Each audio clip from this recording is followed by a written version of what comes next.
témoignage suivant, parce qu'il y a 2 points. Jean rendit ce témoignage. J'ai vu l'Esprit descendre du ciel comme une colombe et s'arrêter sur lui. Je ne le connaissais pas. Mais celui qui m'a envoyé baptiser d'eau, celui-là m'a dit, celui-ci qui tu verras descendre l'Esprit et s'arrêter, c'est celui qui baptise du Saint-Esprit. Verset 34. Et j'ai vu et j'ai rendu témoignage qu'il est le Fils de Dieu.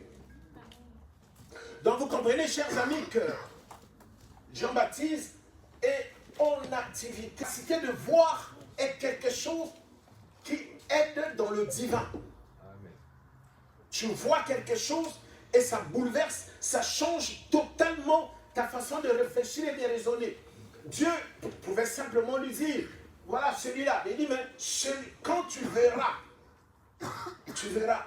la colombe se poser sur lui.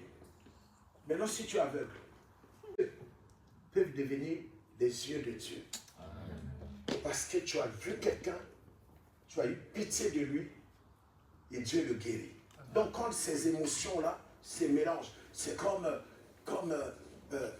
quelqu'un qui a peur. Amen. Nous sommes 100% humains servant Dieu dans ce corps, avec nos faiblesses, nos défauts et nos manquements. Et quelquefois, Dieu s'en sert, comme il se sert de nos faiblesses, de nos échecs, pour nous aider à remonter la pente. Ça peut chercher à t'écraser, au contraire. Si tu te relèves, tu peux prendre cela comme une option pour corriger. Amen. Ça permet de voir avec les yeux de l'esprit. Vous dites que non, là je suis au bon endroit.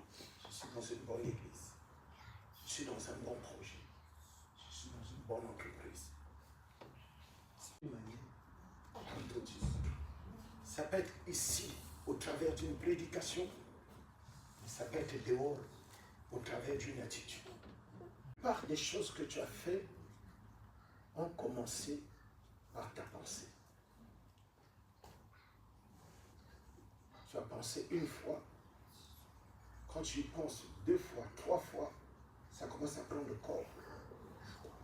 Et Dieu dit qu'il est capable de faire au-delà de ce que nous pouvons penser. Ça veut dire que au-delà de la pensée, il y a la créativité.